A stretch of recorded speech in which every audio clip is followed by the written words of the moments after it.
There are episodes that came out of space, the final frontier, that were kind of silly, but still notable and significant for the overall lore of Star Trek that was established in the original series, or was it? I mean, boy, things get twisted and changed around these days. It's a terrible shame what's happened, but when Star Trek Discovery came along, they said, oh, Harry Mudd will be in it, and no, he wasn't.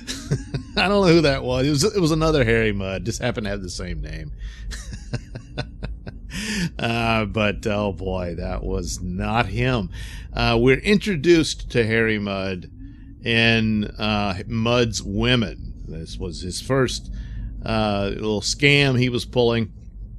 Although not much, not really. He was offering women to lonely men out in space who weren't going to meet any unless he provided his mail order bride service.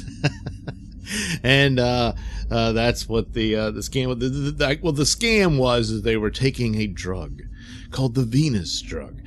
And what it does is that it accentuates your sexual attributes and makes you really hotter and stuff. And also based on how the men who are people, but I mean, I guess they didn't see. This is why old Trek, it's terrible and problematic, because they didn't include lesbians or any members of the LGBTQIA plus community. But so the men are mesmerized instantly by Mudd's women. And they're attractive and all, but it's like, well, there's plenty of really hot babes on that ship. Oh boy, you know, Kirk is the one who put in the suggestion box of changing the female uniforms into miniskirts. Yes, you know he did. But still, the point being that the Venus drug doesn't just accentuate the physical attributes, but it apparently these women have to be giving off some sort of pheromones that mesmerize the men, where they're hypnotized by them practically, and they can't think straight and all that. More so than usual, which is pretty much usual anyway. But as I said, there's plenty of beautiful women on that ship, and they still managed to function. But when these babes came on, they all did, and so that was, the idea is that, oh, it's this magic drug that Harry Mudd was using to make the women super hot, and then he could sell them off to these men in outer space. And in this case, they come to a mining planet where it's just three men out there, and there's no women. Well, why would you volunteer for that unless maybe there was some LGBT? But apparently not, because they really wanted these women. So the Enterprise has to save Harry Mudd. He's on the run. He's a criminal. He's using an alias and all this sort of stuff. And he's in the middle of his latest scam. And they're pursuing the ship, and his ship burns out. But in order to save him, they burn out their dilithium crystals. So the show is notable because it introduces elements of Star Trek and how things work and all that. And of course, their fuel is, well, maybe they already did mention it in the previous episode, but I'm thinking this one was more central to the fuel of the Enterprise is the burning, I suppose, of these dilithium crystals.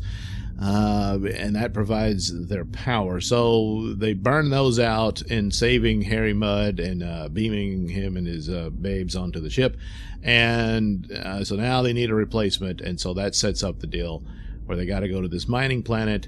And the miners saying, hey, we'll gladly hand over the dilithium, but we want the women, and you got to let Harry Mudd go. And so there's this little standoff there, and Kirk says, all right.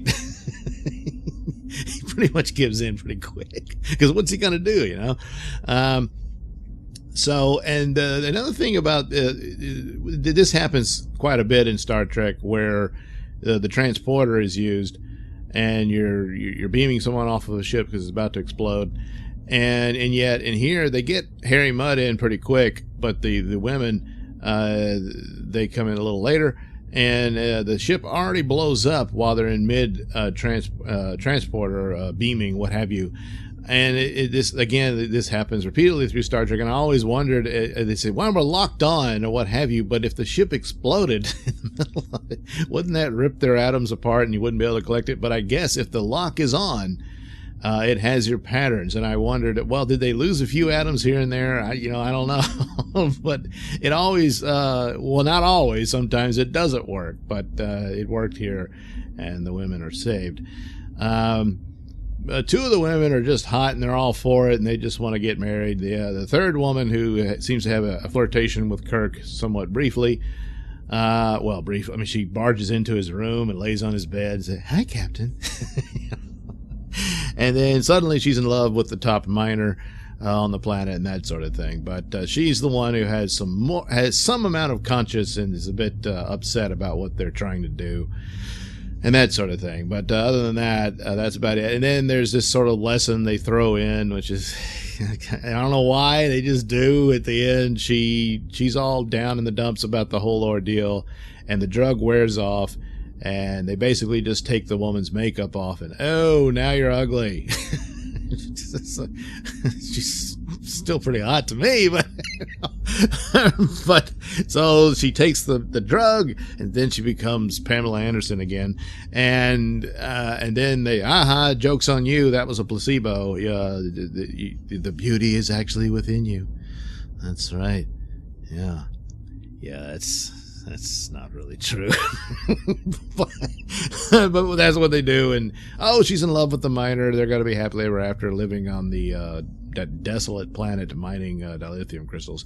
But he should retire on a huge chunk of change, even though later Star Trek said there's no money in Star Trek. I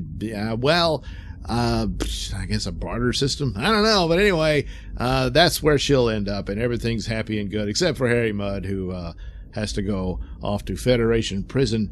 But we will see him again. Now, Harry Mudd was the only recurring character in the original series. Now, if the original series had continued, maybe some of the other characters we'd seen before would come back.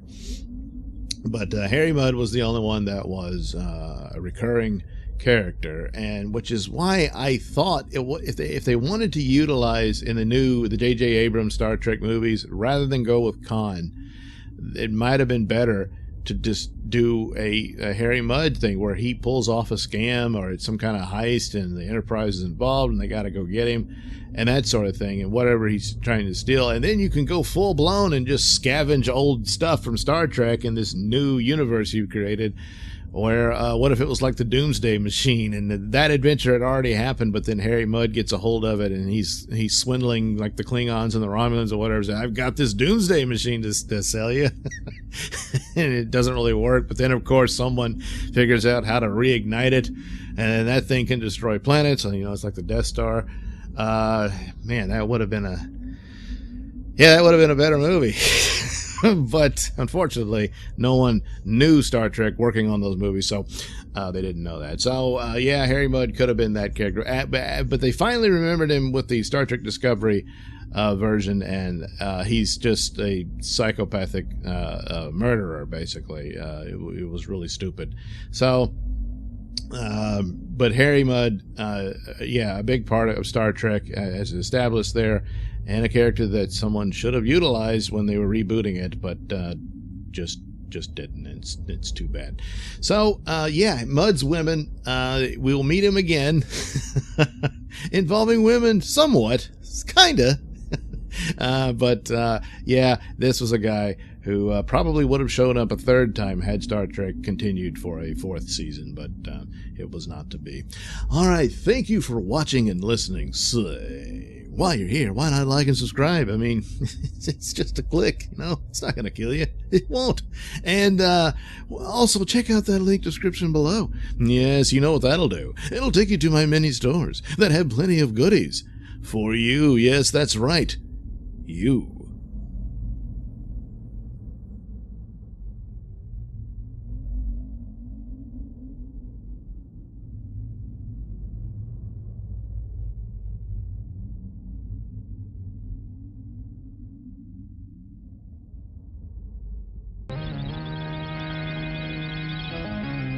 In space, no one can hear.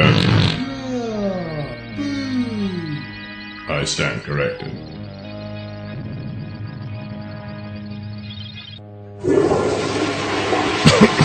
Oh, don't go in there.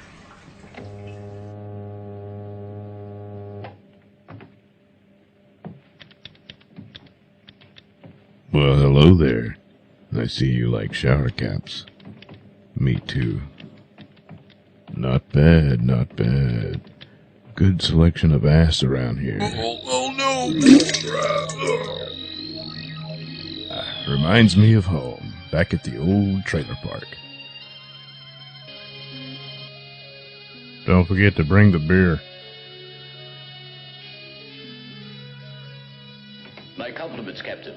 You're the first man to set foot on this planet. Well, I haven't yet. Now I did. I think we've got to do something. We will. We're gonna sit here and watch TV.